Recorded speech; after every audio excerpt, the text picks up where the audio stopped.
Praise the Lord. യേശുക്രിസ്തു നാമത്തിലുള്ള സ്നേഹവന്ദനം അറിയിക്കുന്നു. ഇത് ദുഷ്കാലമാകയാൽ സമയം തക്കത്തിൽ ഉപയോഗിച്ചുകൊള്ളുവിൻ. ഈ കാലഘട്ടത്തിന് നമുക്കൊരു പേരിടാം, 21ാം നൂറ്റാണ്ട്, അല്ലെങ്കിൽ ശാസ്ത്രീയമായി വളർന്നു നിൽക്കുന്ന നൂറ്റാണ്ട്. ടെക്നോളജികളും ആൻഡ്രോയിഡ് സിസ്റ്റവും ഇന്നത്തെ നെറ്റും ഒക്കെ വളരെ സോഷ്യൽ മീഡിയകളൊക്കെ വളരെ വർദ്ധിച്ചുകൊണ്ടിരിക്കുന്ന ഒരു സാഹചര്യത്തിലാണ് ഞാനും നിങ്ങളുമായിരിക്കുന്നത്. ബിരുദ തെറ്റിക്കുന്ന ഒരുപാട് സംഗതികൾ ഇന്ന് ഉലകത്തിലുണ്ട്. നമ്മുടെ ബിരുദ തെറ്റിക്കുന്ന, ലക്ഷ്യം തെറ്റിക്കുന്ന, അതിന് മുഖ്യ പങ്ക് വഹിക്കുന്നത് ഇവിടുത്തെ മീഡിയകളാണ്. ഒരു കാര്യം പറയട്ടെ, ലക്ഷ്യം തെറ്റിപ്പോകരുത്. നമ്മുടെ ലക്ഷ്യം തെറ്റിപ്പോകരുത്. വിളിച്ചതിൻ്റെ ആശ എന്താണെന്ന് തിരിച്ചറിഞ്ഞ് വേണം ആത്മീയജീവിതം കൊണ്ടുപോകാൻ. യഥാർത്ഥമായ ഒരു മാനസാന്തരം നമ്മുടെ ഉള്ളിൽ വന്നില്ലെങ്കിൽ, ദൈവമക്കളെ, പ്രിയരെ, നിത്യത നമുക്ക് നഷ്ടപ്പെട്ടു പോകും. നമ്മുടെ കാര്യങ്ങൾ ദൈവം തമ്പുരാൻ നടത്തി തരും. പക്ഷേ കൃപ വിട്ട് പണത്തിൻ്റെ പുറകെയും അധികാരത്തിൻ്റെ പുറകെയും മറ്റിതര കാര്യങ്ങളുടെ പുറകെയും പോയി നമ്മുടെ മേൽ പരിശുദ്ധാത്മാവ് നഷ്ടപ്പെട്ടു പോയാൽ അധിക സമയം നമുക്ക് ഓടാൻ പറ്റത്തില്ല. ഒരു പരിധി വരെ. അത് കഴിയുമ്പോൾ നമ്മൾ ഒരു പക്ഷേ ആത്മീയമണ്ഡലത്തിൽ പോലും വിശ്വസ്തയോടെ കാണണമെന്നില്ല. ദൈവവചനം എന്ന് പറയുന്നത് യേശു രക്തം കൊടുത്ത് പാപികളെ നേടിയെടുത്ത പുസ്തകമാണ് ദൈവവചനം എന്ന് പറയുന്നത്. ഞാൻ പുതിയ നിയമ പുസ്തകങ്ങൾ അപ്പോസ്തലനായ പൗലോസ് എഴുതിയ 14 ലേഖനങ്ങളിലും ഞാൻ വായിച്ചപ്പോൾ എനിക്ക് കാണാൻ പറ്റിയ അതിപ്രധാനമായ സബ്ജക്റ്റ് എന്ന് പറയുന്നത് പാപമോചനമാണ്. മനുഷ്യനെ പാപത്തിൽ നിന്നുള്ള മോചനമാണ്. ലൂക്കോസിൻ്റെ സുവിശേഷം 13-ാം അധ്യായത്തിൻ്റെ 5-6 വാക്യത്തിലേക്ക് വരുമ്പോൾ ഫലമില്ലാത്തതൊക്കെയും എന്ത് ചെയ്യുക? വെട്ടിക്കളയുക. ഫലമില്ലാത്തതൊക്കെയും വെട്ടിക്കളയുക. ഒരു യജമാനൻ തോട്ടക്കാരന് പറയാം, ഇത് ഈ അത്തി എന്ത് ചെയ്യുക? വെട്ടിക്കളഞ്ഞേര്, അതിന് ഫലമില്ലല്ലോ.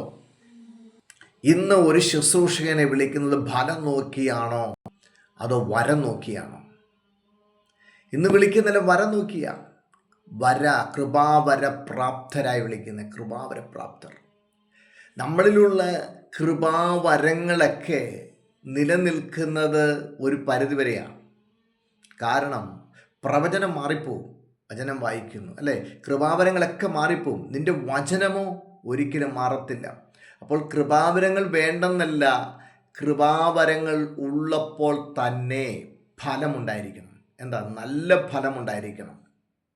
ഇന്ന് നമ്മൾ മീഡിയകൾ തുറന്നാൽ കാണുന്നത് വിമർശനങ്ങളും വിവാദങ്ങളും അടങ്ങിയ ഒരു വലിയ സമൂഹത്തിൻ്റെ നടുവിലാണ്. എന്നാൽ പേഴ്സണലായിട്ട് ഒറ്റയ്ക്ക് പ്രാർത്ഥിക്കുന്ന, പേഴ്സണൽ ഇവാഞ്ചലിസം ചെയ്യുന്നവർ, അല്ലെങ്കിൽ ഒറ്റയ്ക്ക് പല ഗ്രാമങ്ങളിൽ കടന്നു പോകുന്നവർ, ആത്മീയത്തിന് കഷ്ടം സഹിക്കുന്നവരെ ഒന്നും പുറലോകം അറിയാതിരിക്കുന്ന ഒരു സാഹചര്യത്തിൽ ഞാനും നിങ്ങളും ആയിരിക്കുക.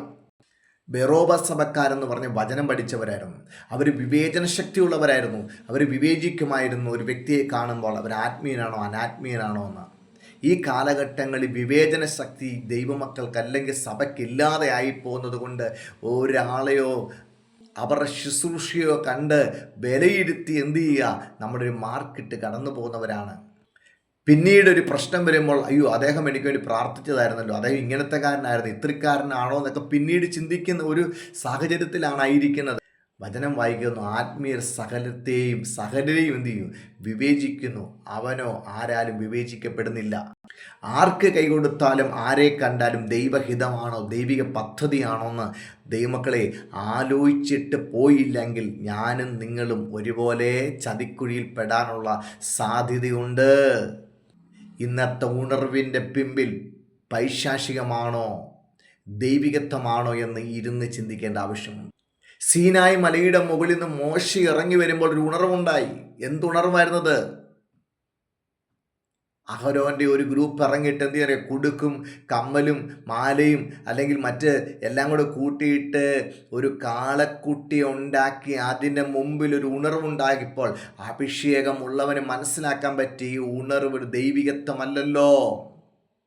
മോശയുടെ ചങ്ക് പൊട്ടി ഒരാലോചന പറഞ്ഞു, ദൈവത്തിൻ്റെ യഹോവയുടെ പക്ഷത്തുള്ളവൻ മാറി നിൽക്കട്ടെ.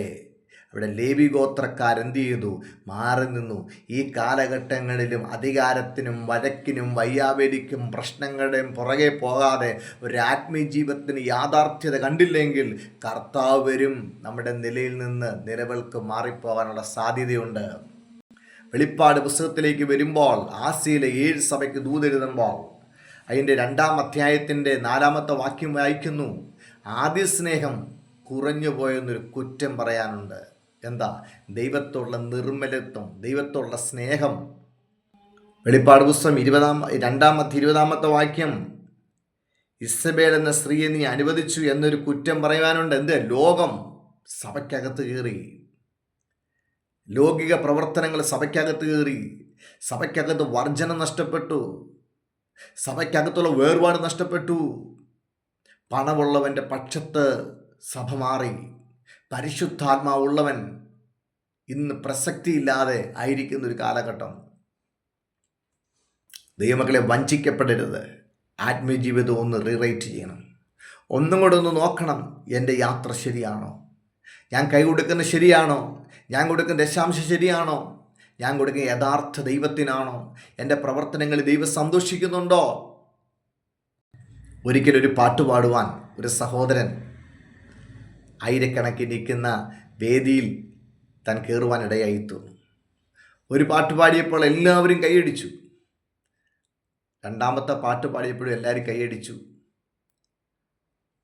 അവിടെ ആഹ്ലാദ പ്രകടനങ്ങൾ നിലകൊണ്ടു. നോട്ടുമാലകൾ, പൂമാലകൾ അവനെ അണിയിച്ചു. ജനങ്ങളെല്ലാം, സമൂഹമെല്ലാം കൈയടിച്ചപ്പോഴും ഇദ്ദേഹത്തിൻ്റെ മനസ്സിൽ യാതൊരുവിധ സന്തോഷം ഉണ്ടായില്ല. അതിൽ വീഡിയോ മനികൻ വന്ന് ചോദിച്ചു, സഹോദര, താങ്കൾ എന്തുകൊണ്ട് സന്തോഷിക്കുന്നില്ല? അദ്ദേഹം ഇങ്ങനെ പറഞ്ഞു മറുപടി, എന്നെ ഗാനം പഠിപ്പിച്ച് ഗുരുനാഥൻ ഒരിപ്പുണ്ട്. അദ്ദേഹം എൻ്റെ ഒരു പാട്ടിന് പോലും കൈയടിച്ചില്ല. അത് മനസ്സിലാക്കാൻ പറ്റുന്നത് എൻ്റെ പാട്ടിൽ എവിടോ ചില പിച്ച് ഔട്ട് വന്നിട്ടുണ്ട്, എൻ്റെ പാട്ട് എവിടെ ശരിയാകാനുണ്ട്, അതിനുള്ള തെളിവാണ്. അതുകൊണ്ട് നിങ്ങൾ കൈയടിക്കുന്നതിലല്ല, ഒരു പ്രാവശ്യമെങ്കിലും എൻ്റെ ഓട്ടത്തിൽ എൻ്റെ ഗുരുനാഥൻ എനിക്ക് കൈയടിക്കണം. പ്രിയരെ, ലോകം തരുന്ന പ്രോത്സാഹനമല്ല, സമൂഹം തരുന്ന പ്രോത്സാഹനമല്ല, സഭ തരുന്ന പ്രോത്സാഹനമല്ല, ദൈവം നമുക്ക് തരുന്ന പ്രോത്സാഹനം. യഹോവ എൻ്റെ പക്ഷത്തുണ്ട്. ആ ഉറപ്പുണ്ടായിരിക്കണം നമ്മുടെ ആത്മജീവിതത്തിൻ്റെ അകത്തളത്തിൽ. എന്തൊക്കെയോ കാട്ടിക്കൂട്ടി മറ്റുള്ളവരെ സന്തോഷിപ്പിച്ച് യാഥാർത്ഥ്യ ജീവിതം, യഥാർത്ഥമായ ലൈഫ്, യഥാർത്ഥ ക്രിസ്ത്യ ജീവിതം നിനക്ക് സംതൃപ്തിയാണോ? നീ സിൻസിയറാണോ? ജെന്യൂനാണോ എന്ന് നമ്മളൊന്ന് ആത്മീയമായി ചിന്തിച്ച് നോക്കിയിട്ട് വേണം മുന്നോട്ട് യാത്ര ചെയ്യുവാൻ. അല്ലെങ്കിൽ വഞ്ചിക്കപ്പെട്ടു പോകും. പിശാചിൻ്റെ പിടിയിൽ നാം അകപ്പെട്ടു പോകും. ഒന്നിരുന്ന് പ്രാർത്ഥിച്ച്, ഒന്ന് ചിന്തിച്ച്, അപ്പാ എൻ്റെ ജീവിതം എത്രത്തോളം ധന്യമാകുന്നുണ്ട്, എൻ്റെ ആത്മീയ ജീവിതത്തിൽ എത്രത്തോളം നിനക്ക് പ്രസാദമുണ്ട്, ഞാൻ എവിടേക്കോ എൻ്റെ കൈ മലിനപ്പെട്ടോ, ഞാൻ എവിടോ ജയിക്കാൻ വേണ്ടി കള്ളത്തരങ്ങൾ പറഞ്ഞോ, മറ്റുള്ളവരുടെ വാക്കിൽ മുറിവേൽപ്പിച്ചോ, സ്വർഗത്തിനും പരിശുദ്ധാത്മാവിനും ദുഃഖിപ്പിക്കുന്ന എന്തെങ്കിലും കാര്യം എൻ്റെ ലൈഫിലുണ്ടായിട്ടുണ്ടോ? എൻ്റെ കർത്താവ് ഒന്ന് സംസാരിക്കണമേ. എത്ര പേര് പ്രാർത്ഥിക്കും, എൻ്റെ കുറവുകളൊന്ന് വെളിപ്പെടുത്തണമേ. നമുക്കറിയാം, വെളിപ്പാട് പുസ്തകത്തിൽ ഞാൻ പിന്നെ പറയുന്നു, ആസിയയിലെ 7 സഭയ്ക്ക് എഴുതുമ്പോഴും ഫിലദൽഫിയ ഒഴികെ സഭകളോടൊക്കെ പറയാനുള്ള കുറവുകളാണ്. ഞാൻ പറയും, എന്നോടും നിങ്ങളോടും പരിശുദ്ധാത്മാവിന് ഒരുപാട് കുറവുകൾ പറയാനുണ്ട്.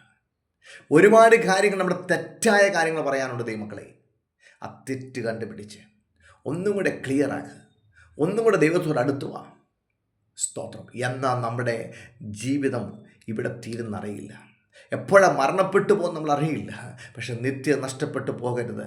പ്രാർത്ഥിക്കാം. പരിശുദ്ധനായ ദൈവമേ, സ്വർഗ്ഗസ്ഥ നല്ല പിതാവേ, നല്ലതും വിലയേറിയമായ നല്ല സമയത്തിനായി പ്രാർത്ഥിക്കുന്നു. കർത്താവ്, ഞങ്ങൾക്ക് യഥാസ്ഥാനം ആവശ്യമാണ്, ഞങ്ങൾക്കൊരു ശക്തി ആവശ്യമാണ്, ഞങ്ങൾക്കൊരു ദൈവകൃപ ആവശ്യമാണ്. കർത്താവ്, ഈ ലോകത്തോട് അനുരൂപമാകാതെ ജീവനും പ്രസാദവും ദൈവഹിതമിനെ തിരിച്ചറിഞ്ഞ് മനസ്സ് പുതുക്കി രൂപാന്തരപ്പെടുന്ന ഒരു നിലയിലേക്ക് ഞങ്ങളുടെ ആത്മജീവിതം കൊണ്ടിട്ടില്ല. ലോകം തരുന്ന ഉണർവിനേക്കാൾ, കർത്താവ്, ഞങ്ങൾ മാനസികമായി ഉണ്ടാക്കുന്ന ഉണർവിനേക്കാൾ പരിശുദ്ധാത്മാവ് ഇറങ്ങുന്നൊരു ഉണർവ് ഞങ്ങൾക്ക് ആവശ്യമാണ്. പാപബോധവും പശ്ചാത്താപവും ദൈവാത്മാവ് തരുന്നതിനായി സ്തോത്രം. മഹത്വം അങ്ങെടുക്കണം യേശുവിൻ നാമത്തിൽ തന്നെ. ആമേൻ. God bless you. എന്നെ ശ്രദ്ധിച്ച എല്ലാവർക്കും ക്രിസ്തുയേശുവിൻ്റെ നാമത്തിലുള്ള സ്നേഹവന്ദനം. God bless you all.